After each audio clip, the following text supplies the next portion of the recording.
Hello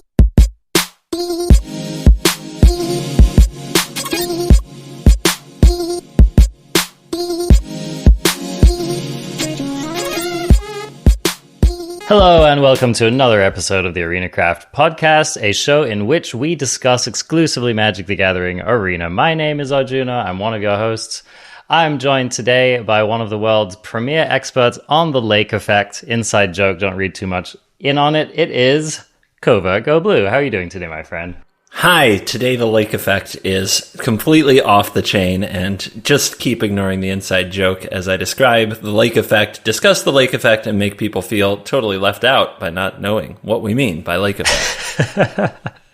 Okay, so this is funny, CGB, because I feel like in some ways there's a lot going on in the arena world, and in other ways I feel like there's very little going on in the arena world.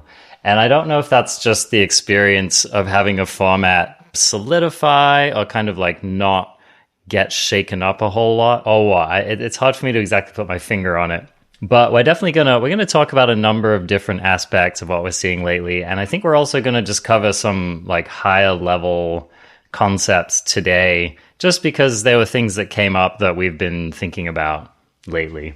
So CGB, where do you want to start with this show? I know that you had a topic that you wanted to bring up for our listeners before we got into the meat of things. Yeah, I feel like you set it up perfectly. It's like, this week in the arena, there's a lot going on, and there isn't much going on. It feels like there's always something going on. Okay, I'm going to be real. Going to get real. You ready for the real? Oh, I was born ready. Standard isn't particularly great at the competitive level. What? Right. Yeah, I know. At least not for me. But we try to make a positive podcast here. We talk about what's going on in Magic, and I can always talk about Magic. I can talk about the tiniest variations in these competitive decks and why they might be this and why they might be that. I'm really excited about it. But I'm also I want to do a little soapbox talk, because I've had a lot of people reach out to me and be like, nothing really changed in Standard. They're all playing the same decks. I'm having a hard time getting to Mythic. This is not a lot of fun that I've had on Ladder. And I know why.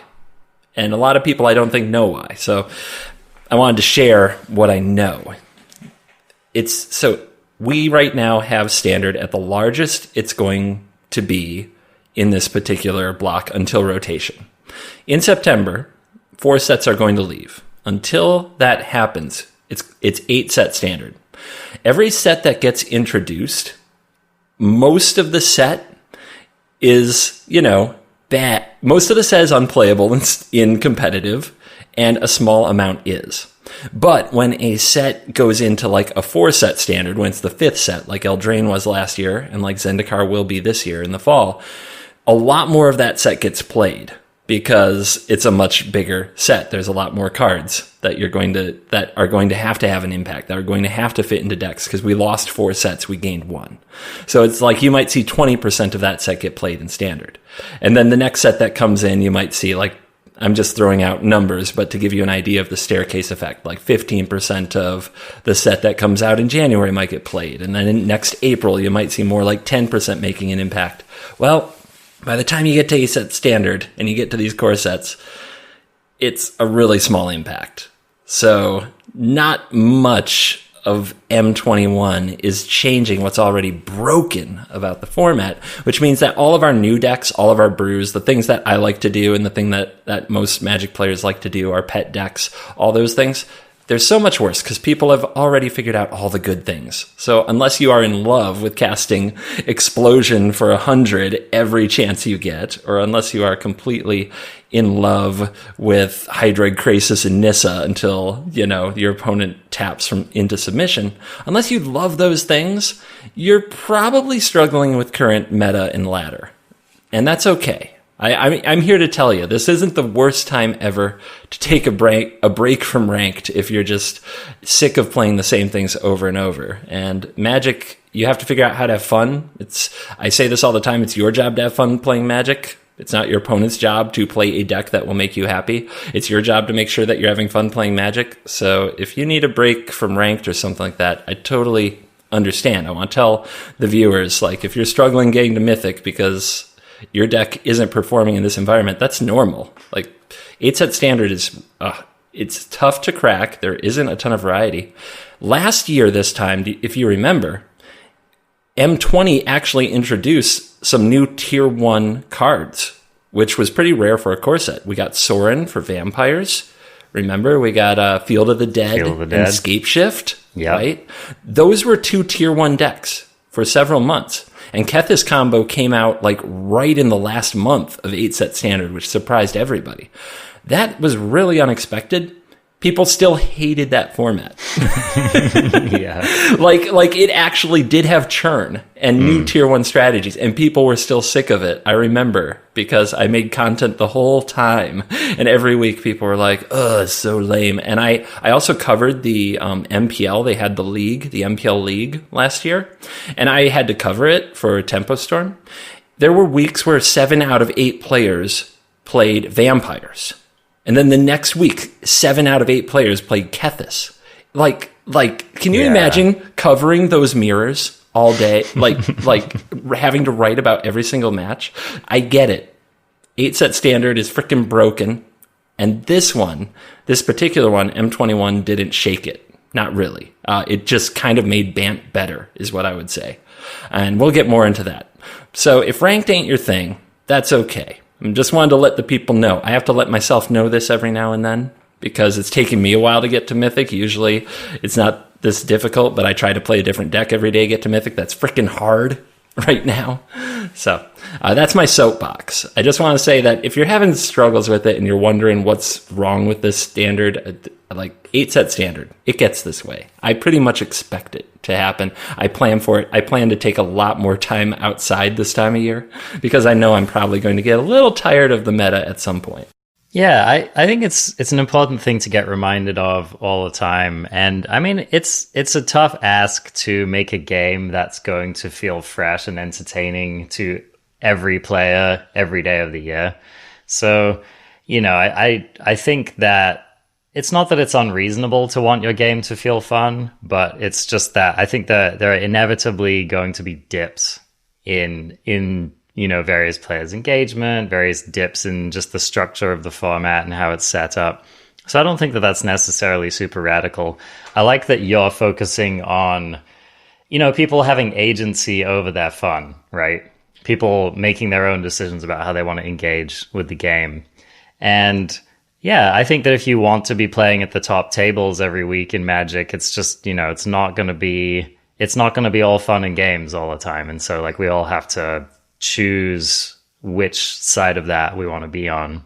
But as you would say, there's always draft and there's always brawl. There's always time to visit historic. There's also time to, study up on some game, watch some old pro tours, read some books, get some podcasts. You know what I mean? Yeah. Prepare for the next rotation. I love it. Yeah. I've been watching a lot of my favorite streamers lately. It's like if I'm feeling uninspired in standard, a lot of times I'll just turn on Twitch and see who's playing and, see what's going on.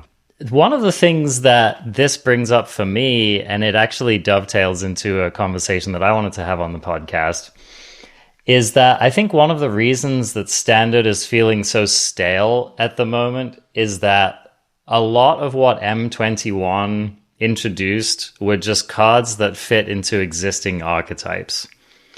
And I think that really lends to the feeling of staleness. So you were talking about the M20 standard or Eldraine, both of those sets introduced a lot of cards which spawned new archetypes. And, and of course that has its own challenges, right? As we saw with Eldraine, people didn't necessarily end up thrilled with all of the archetypes that came out of that set because they were just busted and annoying for various reasons. But what we're seeing in this set is really just people taking existing archetypes and fitting new cards into them. And I think one of the reasons for that is that what we see a lot of in standard right now is we have these really powerful enabler packages. And a lot of what I've seen in M21 is cards that there's a mix of enablers and payoffs, but I would say that there's more payoffs overall in this set than like totally fresh new enablers.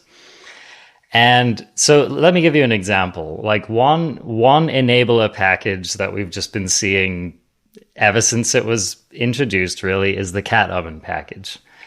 And, a lot of people have spoken a lot about this. We don't really need to go into it. But suffice it to say that was a 2-card combo of cheap, these, 1 mana cards that have a strong enough interaction and create enough room for synergy that you can build multiple archetypes based on top of it. So it's interesting because it's kind of innocuous. Like you look at these 2 cards and neither of them seems particularly broken.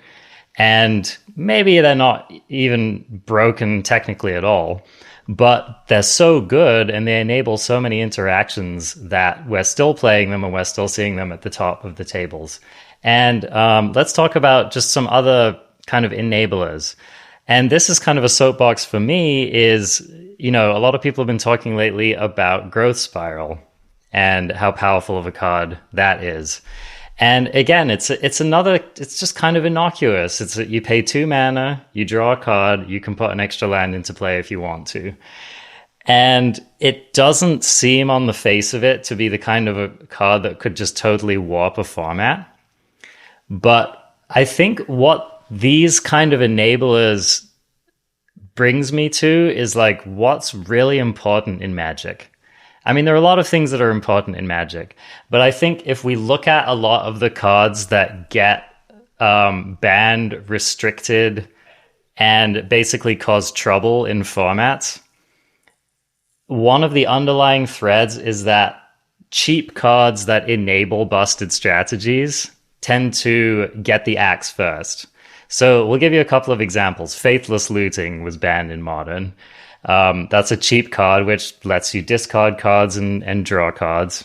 Arkham's Astrolabe is right now, and of course that's not on Arena, but that's a card which has just been making waves in multiple formats. Again, it's just a cheap mana enabler, which it's subtle, but it kind of warps the effect of the game. There's a reason cards like Ponder and Preordain have been restricted or banned or limited in various formats, because they're cheap cards that give you the ability to basically stack the top of your deck and have a lot of control over what you draw. And so it came up on the podcast a little while ago, and I thought that I just wanted to revisit it, was comparing the card Growth Spiral with the card Hydroid Krasis. I asked the simple question on Twitter, and it was, which is more powerful, Hydroid Krasis or Growth Spiral? Oh boy, do we have results? We do have results, and let me pull them up here. So now, admittedly, this wasn't a massive sample size. We ended up with 46 votes from my post. And do you want to take a rough estimate, CGB, at the percentages? Oh man, I'm going to be wrong. No, this is pretty hard. I'm going to go with I'm probably going to say numbers that don't even add up to 100. I'm going to go with a 62 versus 38% for Krasis. So in favor of Krasis. Well, it's weird because I think that if the last 2 months hadn't happened and every pro in the world weren't talking about how broken Growth Spiral is, I think that in the dark, Krasis would win. So it's a question of how in tune with Magic Twitter your audience is. Yeah. Well, so now I'm not sure. And this may reflect on the fact that people have been paying attention to Magic Twitter. Yeah, I'd say if I did that on YouTube, I think, like, if I put that poll on the YouTube on my audience, I think I'd see numbers like that. But I'm curious, what you get? All right, so what we ended up with was 87% voted in favor of Growth Spiral being the more powerful card.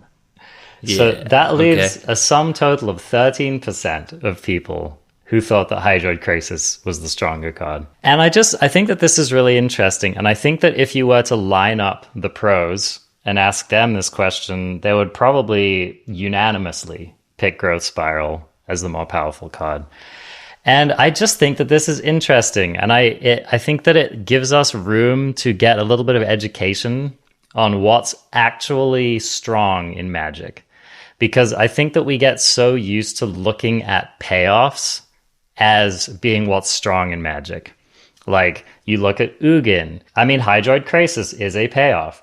You look at cards like Korvold, or like you look at the Great Henge in the mono green decks. These are just examples of cards that are like 3 to 5 times stronger than any other card on the battlefield when you resolve them, right? And so we think of these cards as the cards that define our format.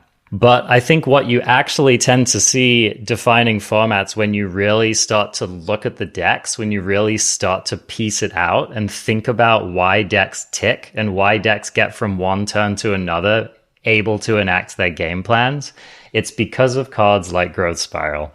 It's because of cards like Light Up the Stage. It's another really, really excellent example of a card where, you know, when that card rotates out of the format, red decks are suddenly going to realize just how much they've been leaning on cards like Light Up the Stage to give them the extra fuel to make it through a game of Magic. So why is Growth Spiral so good? One of the simple answers to that question is that being able to go from 2 mana to 4 mana in a single turn has a very, very profound effect on a game of Magic.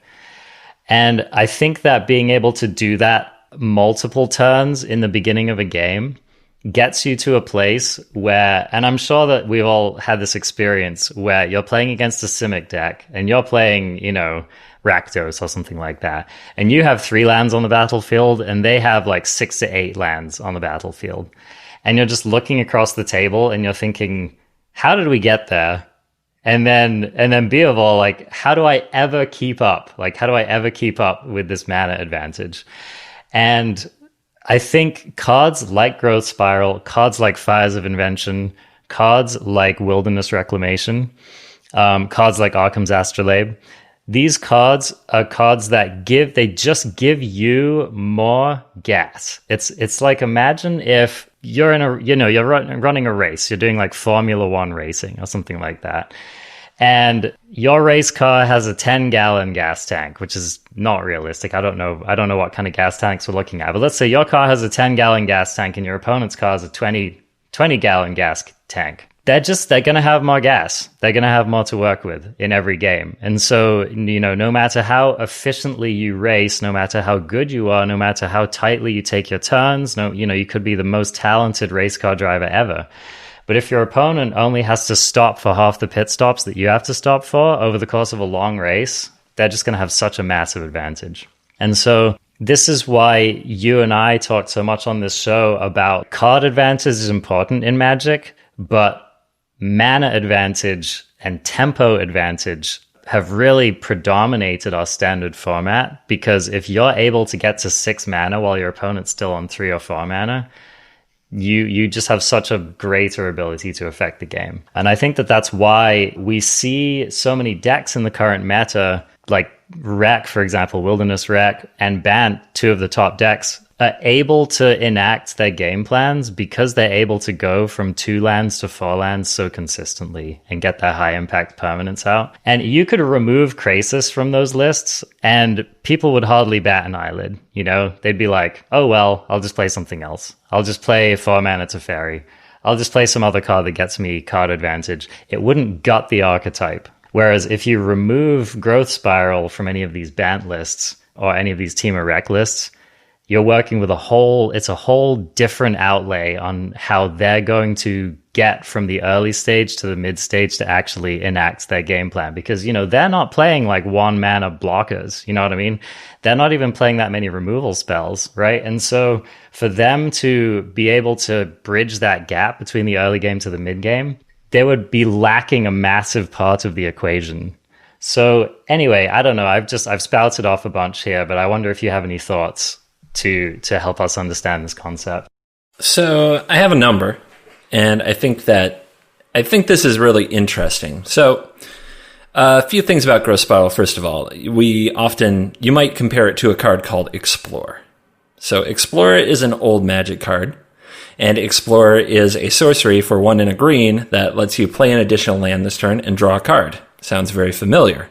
In fact, it's exactly Growth Spiral, except Growth Spiral has blue in the mana cost instead of generic, which is a point in Explorer's favor, and Growth Spiral is an instant, which actually does matter a lot. So Growth Spiral is probably the superior card, but Explorer could go in more decks. Explorer had a reasonable format effect, but I don't think anybody was calling it out the way that they're calling out Growth Spiral, because in my opinion, while Growth Spiral is an excellent card, and it does go in more places, and pretty much all of the places that can cast it, whereas Krasis may or may not, I think that the power of Growth Spiral is tied to the power of the format. There was a time. I'm going to tell the children about something. Come sit next to the fire with Grandpa CGB. There was a time where you would play Magic, you would try to curve out, you would get the mana for your spell, you would cast your spell. If the opponent had a removal spell, they'd remove it. If they didn't, they'd cast another spell that would kind of face off with your spell. You would both play cards until all the cards were played from your hand, inking out minor advantages with bluffs and with these tiny value plays along the way. If somebody did have a way to draw 2 cards a turn, like, oh my god, a JM Day Tome, an artifact that for 4 mana tap to draw a card, or in more modern times, Tireless Tracker, which created a clue for every land that you played. You could sacrifice clues to draw cards. That would break those stalemates. And it was what a lot of Magic revolved around, was who had these card advantage tools. In a time like that, Growth Spiral would be good. You would be playing slightly bigger cards than your opponent earlier, but you would still have to have the card advantage in the end game. Because eventually, unless your cards were just so powerful you could just walk over the opponent, eventually card advantage would still win the day. This format is not that format, because now card advantage is on every freaking card. In every color, on every freaking card that is playable, there's some level of card advantage. The card you compared it to, Hydroid Krasis, is such a perfect example of this. One of the reasons Growth Spiral is so freaking powerful is because no matter how much mana you have something to do with it. You have something amazing to do with it. And Hydroid Krasis, to me, was the first card that busted this whole thing open of, we never run out of things to do. Because if we have more mana, we can just make a bigger Krasis. I mean, I'm playing with freaking mono green. Yeah, I was playing mono green today. Yeah, just react. Go ahead, get it out. Thank you. I was playing mono green today. I had Nissa in the deck. I had the Castle Garenbrig in the deck. I never ran out of stuff to do with my mana. I'm eating things with Scavenging Ooze. I'm making the largest Stone Coil Serpent in the history of time. I'm putting counters on Growth Chamber Guardians. Don't start. We don't need to go there. Okay, all right. But I mean, it's just, that's it, right? There's some kind of card advantage or things to do with mana baked into all of these cards. And in that context, Growth Spiral getting you more resources faster, Uro getting you more resources faster, and then you always have more to do with those resources, that's what decides games. That's where the power level lies. It is in the format. Like you said, they could get rid of Hydroid Krasis, and it wouldn't change much. Now, if they got rid of Hydroid Krasis, Uro, Shark Typhoon, and a list that goes on and on and on, like all these ways to get card advantage off all permanents that are relevant, well, maybe someday somebody will cast a Growth Spiral, and then maybe all we do is play a Siege Rhino a turn earlier, and if the opponent has a removal spell, we have a chance to stabilize. But this snowbally format that was created with Hydroid Krasis, Growth Spiral, and Nissa, it's like you can't miss a beat because the opponent's never going to run out of things to do. And if they get to start hitting you before you start hitting them, no amount of removal, no spot removal, no sweeper will catch you up. Because as soon as you deal with their threat, down comes another one that draws 3 more cards, and they just keep going. They're ahead. How do you get back in the game? That's why it's all tempo now. So I think that it's interesting that the Growth Spiral became such a powerful enabler. But if you were to ban Growth Spiral, it would slow these decks down. But the strategy, I think, would remain the same.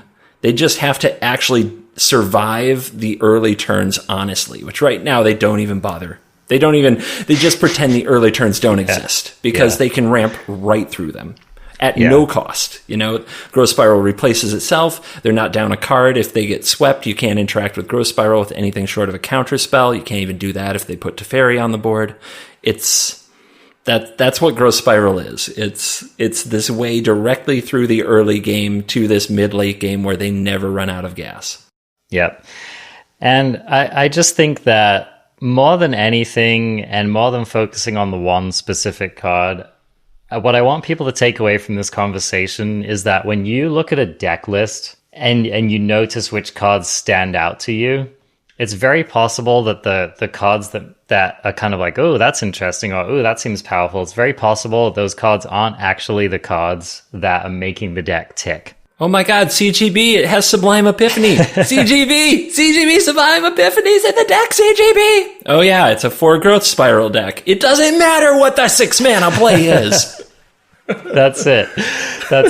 In fact, I tested the theory. So this just yesterday, I made Mythic and Best of One playing a Simic Sublime Epiphany deck. Moment, round of applause. Hold on. Everybody stop what you're doing. Pull your car over on the side of the road. Got a Mythic gamer in here. Some Mythic gamer in the house. Good job. Well, what I wanted to highlight was that you could look at the deck list and be like, oh, that's cool, or, or whatever, or, oh, cool, he played Sublime Epiphany. That wasn't the takeaway. For me, the takeaway was, it was literally like, it was like a Mad Lib. I felt like my deck list was like a Simic in standard Mad Lib. Start off the deck with X number of accelerants, and then you just fill one in. And then, or you do a couple. And then it's like, okay, and four Nissas, we definitely need those.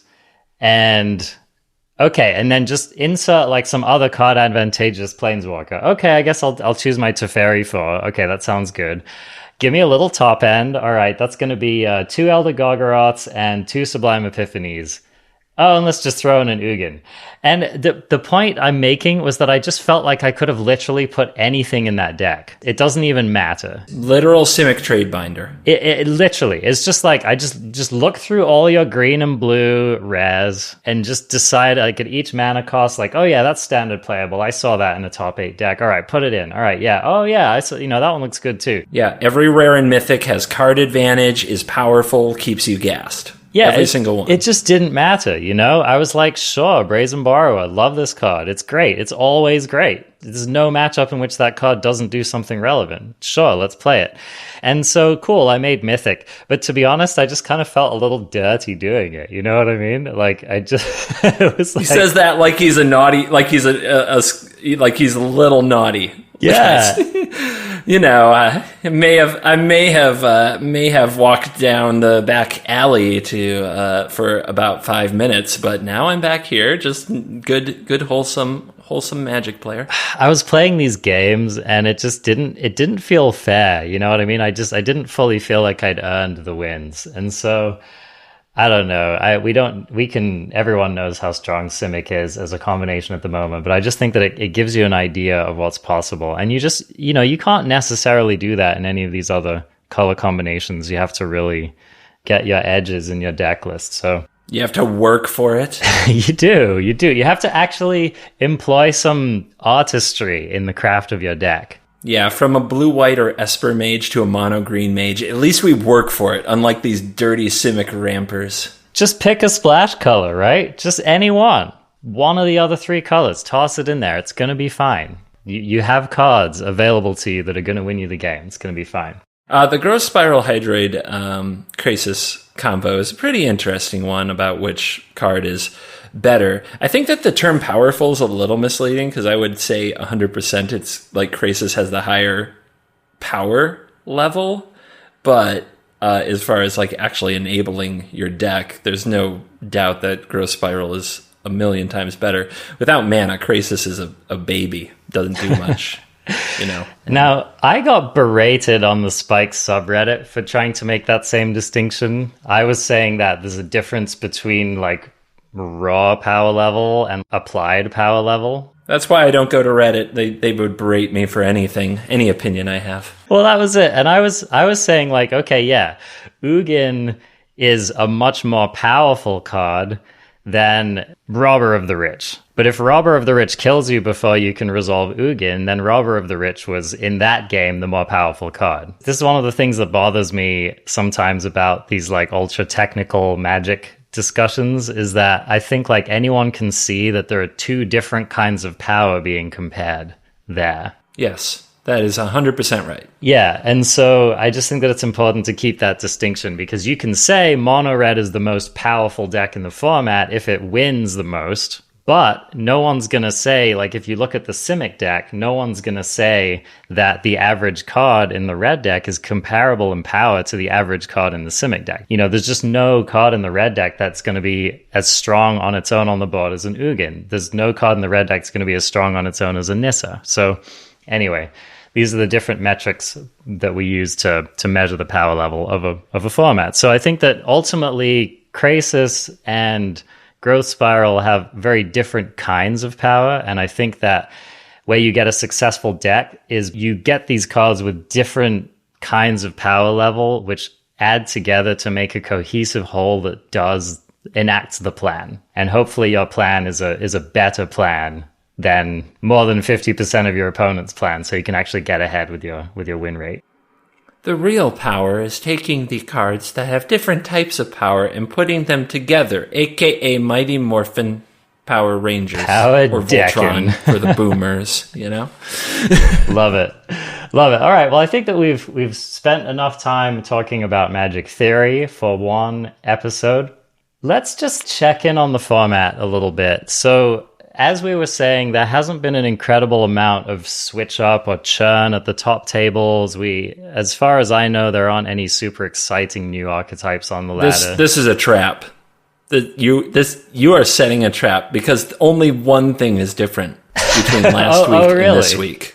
Oh yeah, what could it be? This is entrapment. I'm gonna make you bring it up. Oh yeah, you're gonna push me through it? Okay. The one thing that is different between last week's meta and this week's meta is mono green seems to have found widespread acceptance and respect. My headphones just cut out there, CGB. I didn't quite catch what you just said. Would you mind repeating that for me?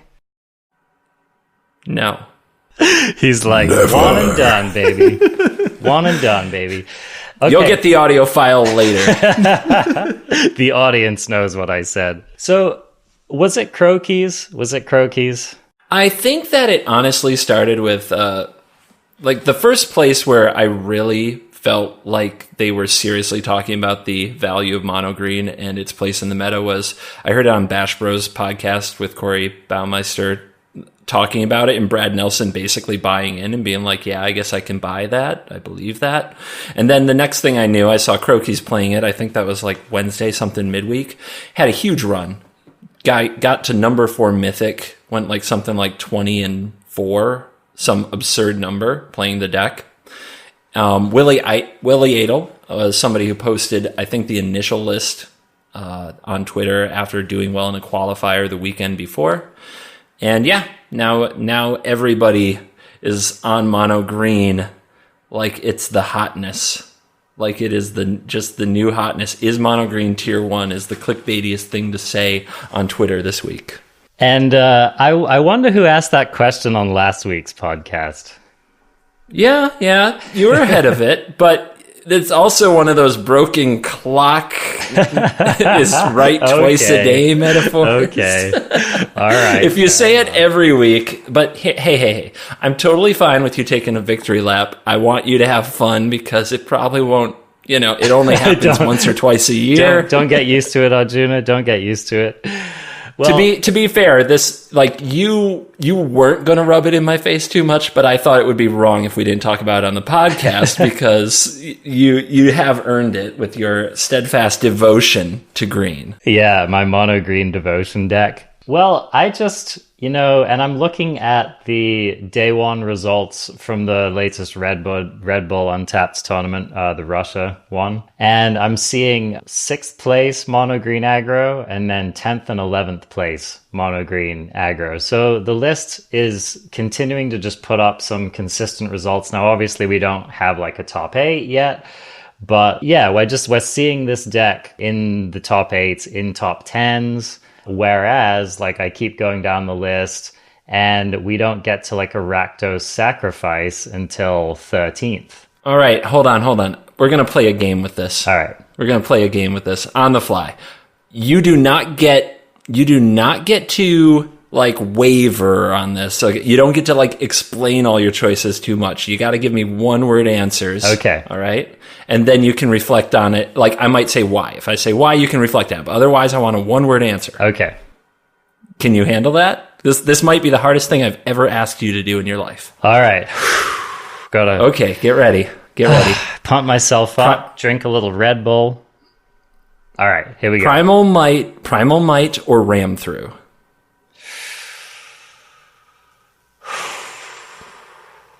He wants to say 50 words. You can see it in his face. Oh my god. I just want them both, man.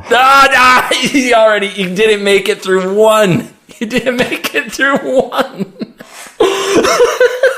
All right. Got him. Primal Might, you got it. So I can do a little gloating and you can do a little gloating. Let's go with Primal Might. Okay, cool, man. Cool. That's. I just wanted to see if you could handle that. If you could actually one word answer that. Was that it? Oh, I can do some more. Vivian, Arcbow Ranger, or Garrick? Vivian. Garrick. Times 10. Nissa, Who Shakes the World, or 5-mana Vivian? Nissa. And okay, go ahead. Okay, go ahead. No. Go ahead. I just want to say that, again, I don't want to gloat about this, but I actually championed the 5-mana Vivian back when I was first brewing in the Ikaria format, and I'm sorry, the Nissa over the Vivian, and I still think it's the correct choice. And to be honest, I think in these decks, for me, it's not even the mana, although the mana does come up and it helps. But for me, it's the haste, dude. It's haste. That's what really gets it for me. Kroll Harpooner or Wildborn Preserver? Preserver, 100%. Barkhide Troll, Growth Chamber Guardian? Troll. All right. That's what I got for you. I mean, I have strong opinions about this. The real truth is, again, I think that you can do a certain amount of just like mono green binder when it comes to these decks. Like what we're seeing is that people are succeeding whether they play Harpooner or Guardian or Preserver or Troll. It's kind of like take your pick. Likewise with the Planeswalkers, people seem to be having success with, it's just like put 3 or 4 good green Planeswalkers in your deck, you're probably going to be fine.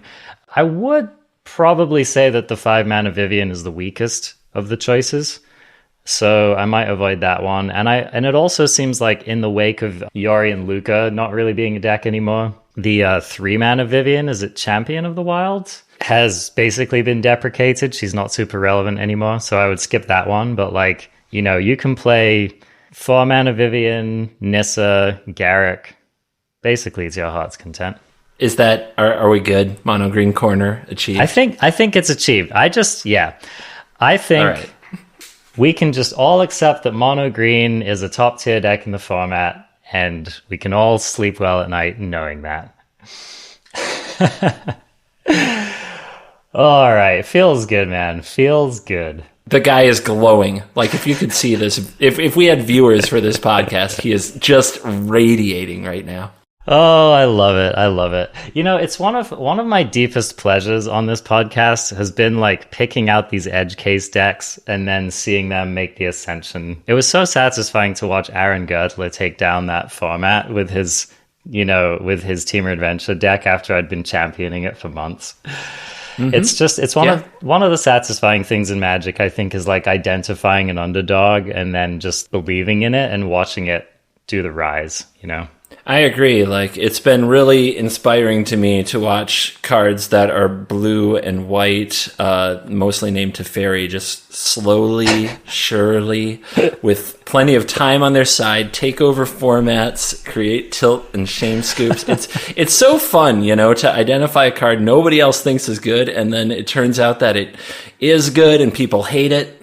It's just so nice. You're a real hipster, CGB. You liked those cards before they were cool. All right, so one of the interesting things that I've been noticing about this format is just that I was looking through. I basically just pulled up the set M21 on Scryfall, and I was just looking through the cards to see what felt relevant to me to talk about.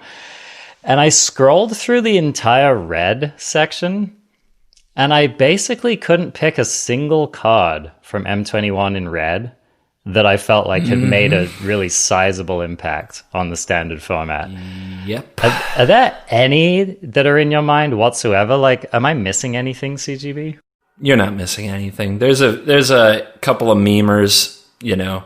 People are going to try Cavalcade with Chandra's Pyroling, and they're going to try Burn with Chandra's Incinerator. Those decks lose to decks that don't suck. You know what it feels like? I feel like the red in this format seemed emblematic of a future standard that they're going for. I don't know. No, man.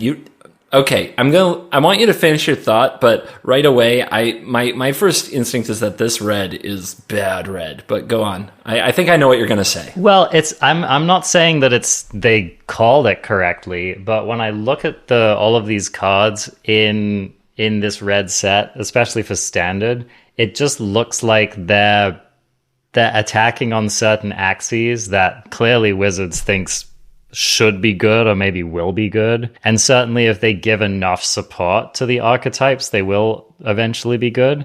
I mean, I agree with you in that from where we sit right now, the outlook doesn't look great. You know, from everything that we've come to understand about how standard works these days, it doesn't look great. Do you have an example, like just to kind of guide the listeners of something like that? Yeah, sure. Okay, I think that the Chandra's Incinerator is actually a really good example, because that's a card which, again, it's objectively powerful. Like, you look at it and you just think, yes, that card has potential, right? There's a lot that could go right with that deck. That's the kind of card which, if you can get it out quick enough, it could really take over a game. But it's not obeying any of the rules that we've come to understand are currently good in standard. And so for a card like that to be good, we just have to have different things need to be good. And I think there's been an emphasis on burn in this red set, and burn has not been good in standard. I think you're right. You know, like if we had Lightning Bolt in standard, which of course everyone's, you know, well, not everyone, but a lot of people talk about having a card like Lightning Bolt in standard and how that wouldn't be too good, which is a whole nother soapbox in either the yay or nay direction. But if we had cards like Lightning Bolt in the format, you could really consider cards like Chandra's Incinerator. So that's just one example. Yeah, I do want to throw out that Chandra's Incinerator is really good against exactly one deck, and that is Mono Green. Okay, yep. But it does mean that your deck is full of burn spells that are terrible for the most part against Mono Green. Try to burn a Lovestruck Beast. It's fun. It's really cute when they try. It's so adorable. So anyway, that was my thought. But I mean, I think I agree with you. My outlook isn't bright on it, but I mean, who knows? Maybe they just. It was kind of like you were saying in the previous episodes, where like if they want a thing to be viable, they'll just keep printing it. You know, it's like if they want blue-red spells to be a thing, they're going to support it, and it's going to be that way. It's like sometimes Wizards gives us tastes of that, and then we never get there, and then other times they actually deliver on it. Like, remember when Simic sucked? Like, Simic was so bad in Standard for so long. It was a joke. People forget that. It had not been good for years and years and years and years. And literally someone in Wizards was like, we are going to make Simic great again. And did they ever? Did they ever deliver on that promise? If you go back to the spoiler season for, I believe, Guilds of Ravnica was the first one of the 3 Ravnicas, the latest return to the Ravnica block, there was a lot of memes going around and a lot of talk where it's like, oh, Dimir is going to be great, and, you know, like, this guild is going to be great, this guild is going to be great. Oh, but then there's Simic. Like, literally everybody was basically laughing at Simic all through spoiler season, even when they revealed Hydroid Krasis. But Simic has had the last laugh now for about a year, ever since Nissa started shaking the world. And there was some good Sultai before that, you know, where Black was carrying things, but Simic has been laughing at us for a while. So that was to talk about red. I feel like the current red identity is that I think that Wizards wants the Cavalcade deck to really be a thing, but Cavalcade is rotating, and red is definitely losing its heart and soul, its mana cheats, and its card draw in the loss of Light Up the Stage and Runaway Steamkin with rotation. So it's still going to have Embercleave and Torbran. So I don't know. I'm curious to see what happens to red. I think it needs a boost in the next set, and I hate saying that because red is my nemesis. But I am kind of concerned right now about red. I think that we will see within a year, I think we will see Lightning Strike or something very equivalent. Yeah. And I think we're going to see a premier red 2-drop. No more of this Snoop 2-mana 2/2. I think we're going to see like 2 red for something along the lines of a 3/3 or a 4/3 with some little drawback. But something has to give red an early game identity. I would agree with that. Yeah, I would agree with that, especially since they're losing a lot. We have strong top-end cards. We have Anax, Torbran, Embercleave, maybe the Phoenix, even though I'm not that stoked on the Phoenix. We have the more expensive, powerful cards that make a red deck tick, but we're going to be losing a lot of the cheap, good ones. Yeah. Which of your 3 mana or more red cards would you like to play against Uro? Exactly. Go on. I'll wait. Exactly. We have Robber of the Rich is good. It's a good card. It's not that the red deck's going to get gutted, but I totally agree with you. Like, we need something. We need something, and M21 did not give it to us. So that was just a little aside on that. All right. Are you in the mood for a quick gas or ass, CGB? Are you going to throw it back at me? Do I have to give the no explanation one-word answer? See if I can do it? I'll be nice about it. That's the template, all right? That's the template. But, okay. Feel free to discuss. Okay. Are you ready? Yes. All right. Gas or ass? Sublime Epiphany. Gas. I'll give it gas, too. But what we said about it before, it doesn't matter what your 6-mana play is, still true. But, I mean, as far as having 5 or 6 modes on a card and it's blue and it's an instant, how could that not be gas? Yeah. And something that people forget is that you don't have to cast this in response to someone's spell or ability. You can actually just main phase it and get a lot of value out of it and win a game. So don't be afraid to do that. All right. Next card, Elder Gargaroth. Ooh. Gas. Because it gives sideboard options to decks that didn't have them before. Simic Flash being one of my favorites, where this is a place where now Simic Flash can go Growth Spiral into Ambush or Mystic, Rewind or something, and then tap out for Gargaroth the next turn against a red deck or a green deck and have a big advantage, whereas before they're just too far behind and nothing they did really mattered. Having a Baneslayer type card that can take over a game in the color green brings it to a whole other slew of decks that never wanted to play white, although I think that's bad for white. I think that says something bad about white, to be honest. Poor white. Still struggling. Solemn Simulacrum. Ass. Yeah. I was more excited about this, but the more I've played with it, the more my cards just aren't powerful compared to what my opponent does, and it makes me angry. I'm the same. I was ready to go gas on Solemn Simulacrum, and it has actually not impressed me. So, sorry, Robot, you'll stay sad. How about Demonic Embrace? Gas. You give on it a region. Oh yeah. Yeah. This is straight gas. You're a buyer. I'm a buyer in so many. If my deck has black and doesn't want to win a game that takes turn 5 or longer, then yeah, I'm using an Rakdos. Have you put Demonic Embrace on a Dreadhorde Butcher? I have not done that particular thing. Oh my god. And what? They kill the Butcher. They took 5 the turn before. They take 6 from killing the Butcher. And then you just put the Embrace on your cat. And you attack them for 4 more. If they're not dead, what are they doing? Right? It's disgusting. This is like an R amps go to 11 kind of a moment. Yes, all amps go to. This one goes to 11. This amp, it's better. It goes loud. It's 11. All right. Sorry, my bad Spinal Tap impression. Boomers, Boomer identified. I love it. This is the first one I'm going to break with you on. I agreed with you on all the rest, but I think Demonic Embrace is ass. I don't think it's going to withstand the test of time. It could just be that I've been playing decks on the ladder that have a lot of interaction, but after crushing Demonic Embrace decks with mono green and then crushing these decks with Simic, which is a very, very different strategy, I don't know. I haven't been impressed. So it's two unfair comparisons, because what has been tilting me about playing against mono green with my Demonic Embrace deck is that every frickin' thing has reach for no reason. Gem Razor has no reason to have reach. Stonecoil Serpent, why the heck does this have reach? How the heck does it get in the sky? It's a frickin' snake. How does it reach the sky when it's a 1/1? Makes no sense. Stupid. Absolute garbage. All right? Demonic Embrace should still be great. Second thing, Simic. The only way they interact is by bouncing stuff. Of course that's tough for an aura. Since when did bounce have to be the way it is? All right, so anyway. flawed sample size then. Flawed sample size. We've also identified a few of CGB's buttons here. You know, I think reach in mono green is to you as Elspeth Conquers Death is to me. It's just a head explodingly feels bad. Why did they do this?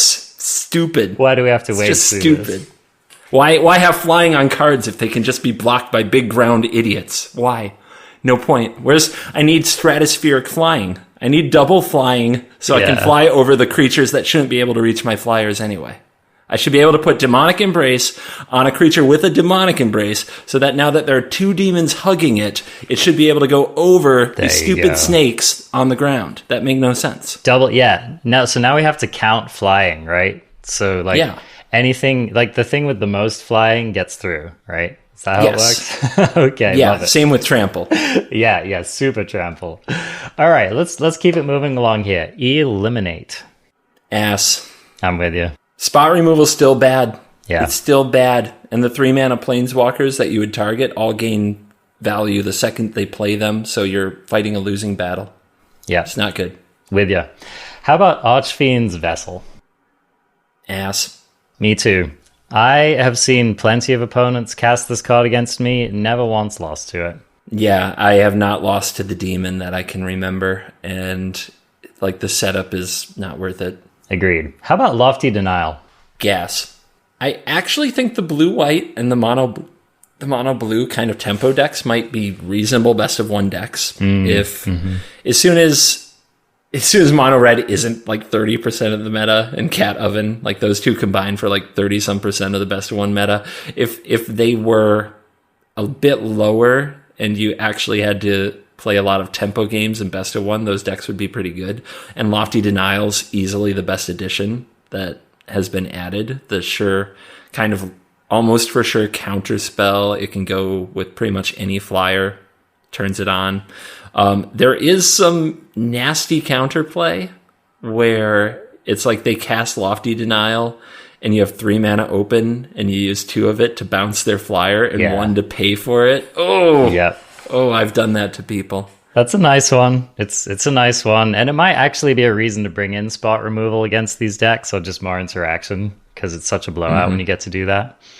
Yeah. But I can see Lofty Denial having a really good place in the format for punishing these greed decks, because if you have a bunch of cheap flyers and you have your Lofty Denials, you can kill their Teferis if you need to, and your Lofty Denial takes care of all of their more expensive spells. So I think that's pretty sweet. How about, speaking of counter magic, let's talk about Rewind. Gas or ass? It's gas in a deck that is ass. It's the gassiest card in the assiest deck. I spent time playing Simic Flash, and when you go Growth Spiral into Rewind / anything else, like Cycle the Typhoon, play an Ambusher, or anything, it feels unbeatable, and it often is. And especially if you untap the turn after that and then slam a Nissa. It's what are we doing here? But that deck just folds to mono red and Cat Oven really hard. Agreed. It's just weak to all the things it ever was weak to still. I think that hasn't really changed. How about Kite Sail Freebooter? I don't know. I'll go with ass. I had higher hopes, and I didn't find it as disruptive or useful as I expected it to be. I think it just reinforces the thing we've been saying all along, which is hand disruption just hasn't been good enough. Even the 2-for-1, even when you staple a body to it, it's just still hasn't been good enough. Your opponent just still draws, they just top deck whatever, and they're off to the races. If I could embrace it for double flying, we'd be talking. Okay. You know what I mean? But everything has frickin' reach. Laughs at my freebooter all game. Not even fair. And I will say this, I wanted to try it in like a Dimir tempo-y thing, but it can't work there because the best thing to do with that deck is mutate, and it's a human. And I didn't expect that to be such a drawback, but it is. You know, you have like 59 cards in the deck and one human, and I swear that human's going to be the one freaking card you want to mutate onto every game. Oh, yeah. Yeah, just tell me more about Cunning Nightbonder. Keep talking to me, you know? What a stupid shame, card. Right? What a disaster. Dirgebat was almost playable. I couldn't agree more. And was Mutate so powerful they had to put a restriction on it? I really don't think it was in retrospect. I mean, it had to compete with Companion. And Oko. And Oko. Come on, guys. Yeah. Crank it up. Crank it up to 11. I don't know. I think even if they didn't have that restriction, it might still not be playable at this point in Standard. So, yeah, missed opportunity there for sure. Let's talk about Village Rites. Gas or ass? Gas. Yeah, just more play Magic forever. They get rid of your oven. They get rid of your Woe Strider. They think they're safe from Claim the Firstborn. Nah. I'm just going to draw 2 cards after slapping you with your own creature.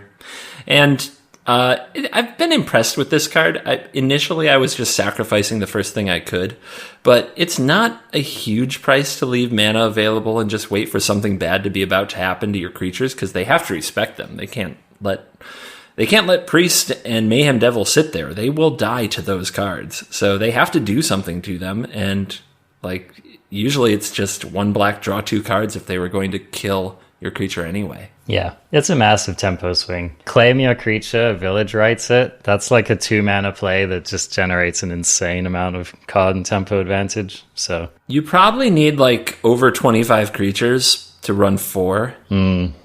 Just unless you're running you should probably run 4 claims, and if you're running active trees and stuff like that on top of it, maybe you can get away with it. You do not want to look at a hand of Priest of Forgotten Gods, Village Rites, Witch's Oven, 3 land. That hand isn't going to work out the way you want it to. No, indeed. And it highlights the variance of those decks, because when those decks are firing, they feel unstoppable. But sometimes they just get oven flooded, or they just draw the wrong side of the equation, and it's kind of laughable. Yeah, so you have to be really disciplined in building those decks with how much of those enabler cards you're willing to run. I'm not willing to cut Oven, and I'm not willing to cut Claim. So when you have these other cards like Call the Death Dweller and cards like Village Rites that work with your synergy but aren't good with certain draws, you can't just slam 4 of them and call it good. You really have to have the discipline to run these in 1 of, 2 of numbers. Agreed. I totally agree. Side note as well, if you're going to play one of these sacrifice decks in Standard, I highly, highly, highly, highly recommend that you reread Scavenging Ooze. I was playing green on the Diamond Ladder, and I cannot tell you how many times I just insanely blew out these sack Mono decks. green stories. Boring. Well, okay, this was Selesnya, to be honest. But read that card. Whatever you're doing, right? Stop what you're doing. Read Scavenging Ooze. You will be better for it in this Standard format. Don't cast your freaking Call the Death Dweller if your opponent has their Skoos and open mana. It's just not going to work out for you. All right, next on the list, Cultivate. That's gas. I can't make up my mind. I was higher on it during our set review and in the first week of the format. And as time has gone on, I'm kind of down on it. It's another one of those cards that if you're running 4 of, you better have a really good reason. Mm-hmm. It's probably 1 of or 2 of. It's a sidekick with Grazers in rows. There are some extreme ramp decks, and you can get away with it to an extent in Best of 1 that are 4 Cultivate, 4 Uro, 4 Growth Spiral, 4 Arboreal Grazer. And Cultivate does keep those decks humming. But you just don't want to live in a world where you draw 2 Grazers, 3 Cultivates, 3 lands, 1 spell, like say a Nissa, it gets ECD'd, and now you sit there drawing crap for the rest of the game, right? So you've got to be disciplined. You've got to have, obviously, the Hydroid Krasis, but other ways to keep the deck like running, keep the engine going. I'll say this, and because I was on the delivery side of this, I played against a couple Cultivate decks on the ladder, and I always seem to have access to like a Mystical Dispute or to Ether Gust. And when your ramp opponent taps out on turn 3 to cast Cultivate and you disrupt it, they basically lose on the spot. I love your stories of I was on ladder and I had exactly the thing in the matchup that I wanted. And my goodness, do people need to understand how fun it is to defeat people for playing these cards? Well, here's the thing, right? I mean, okay, you can roast me all you like, but no, it's fun. Let's keep playing this game. It's very real to try to decide whether you want to counter your opponent's Oro, right? Like that's a tough choice. It is. And you also have to be pretty on the ball if you're going to get someone's growth spiral as well. Like you can do it, but it's like you got to really have it, right? But it's not that hard to get them on turn 3 when they tap out to cast that Cultivate. So that's just like, that's one of the things about it. It's like the most expensive and easiest to disrupt ramp spell. So I just like that's what I wanted to point out with that. If we're comparing blowouts, have you ever had a 3-mana Ashiok on the battlefield and had your opponent cast Cultivate? Oh. Cringe. That's nasty, my friend. Cringe. That is nasty. I like the way you think, CGB. I don't like playing against you, but I like the way you think. Mm-hmm. All right, we're almost to the end of our list here. Let's talk about gas or ass. Garrick's Harbinger. Ass. Yeah? You're on the gas side? I said ass. Oh, you said ass. All right. Such a green mark. I guess we know where you're at. No, I literally just misheard you. I'm also on the ass side. Rounding out the list, Maze Mind Tome. Ass. I know. He says begrudgingly. I'm sad. The problem with Maze Mind Tome is not when you have it on turn 2. And it's not when you have it in a long game where nobody's clearly advantaged. It's everything in the middle. This format taxes those mid turns where if anybody gets an inch, they can just take over the game. That snowball. Like people call it a snowball format all the time. You know what I'm talking about. They play Nissa. They untap a land. They hit you for 3. If you don't do something about that Nissa, they're going to do it again. You have 4 lands going into 5 available to you. You untap. You draw. Your card is Maze Mind Tome. You play it. You tap 2 and you draw a card. You play your land. And you pass. Even if you drew Elspeth frickin' Conquers Death for next turn, they're going to untap with Nissa. They're going to make another 3/3. They're going to hit you for 6. 9 damage total now. And they might play a Hydroid Krasis and draw 50 cards. Approximate. Like, it's those mid-turns. It's that, what do I do with my Maze Mind Tome on turn 4, 5, 6, 7 when the opponent is running away with a game and I'm just hoping that my card does something and it does nothing and it's mana intensive. That's why Maze Mind Tome turned out to be ass. It's not because it's bad on turn 2. It's not because it's bad on turn 10. It's because of the way the format is made up and the way that the middle of the game works. Couldn't agree more. It's not Ixalan anymore, you know? We're just... True. It's been a while since we went to the shores of Ixalan. And it shows. All right, well, I mean, that's the end of the gas or ass segment. And I think that probably puts the cherry on it for the show as well. Do you have any final thoughts for us about this standard before we wrap it up this week? Not, like, about the standard specifically. I think that mono green is a very impressive deck that people are starting to respect. And one of the funniest things I saw in a long time was earlier today when Crokies, playing mono green, came up against a deck with Blight Beetle in the main. Taste it. I have never seen the angriest streamer I have ever seen. If you're looking for it, go to the latest the Crokies VOD from today, which is July 11th. Go to about an hour and 20 minutes into it. Hilarious content, but I'm going to pat myself on the back a little for this one. I said nobody's trying to beat mono green because they haven't had to. Mm-hmm. If they do, just watch this little blight beetle. Oh, watch what it does. I'm going to tell you a quick blight beetle story. This is a true story. I had the pleasure of playing Magic the Gathering in a limited format, a limited two-headed giant format, against a person who designed Blight Beetle, employee of Wizards of the Coast. No way. I played the Blight Beetle. They played a card that puts a +1/+1 counter on all the creatures you tapped to convoke it. Oh, snap. Got him! Even the person who designed the card, I got him! It's a true story. That's a true story. That is the ultimate moral victory right there.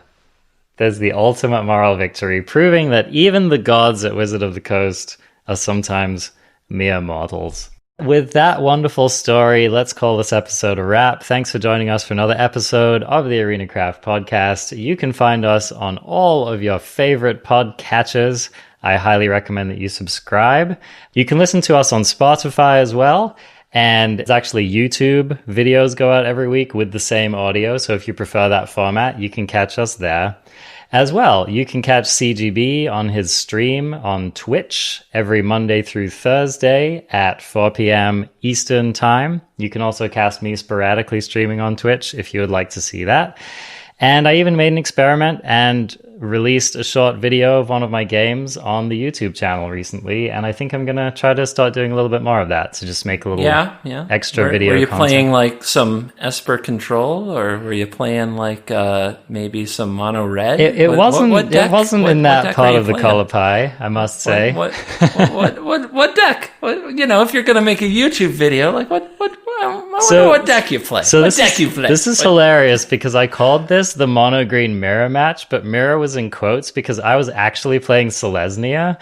I had this like 20 turn match against this other deck, and I nope. Tease him. All right. Tease him. You will discover watching this video why I ended up calling this the mirror match in spite of running a Selesnya deck versus a mono green deck. So tune in to find that out, and probably more video content in the future. All right, that's going to wrap it up for this week. Have a good weekend, CGB, and I'll catch you next week. Later.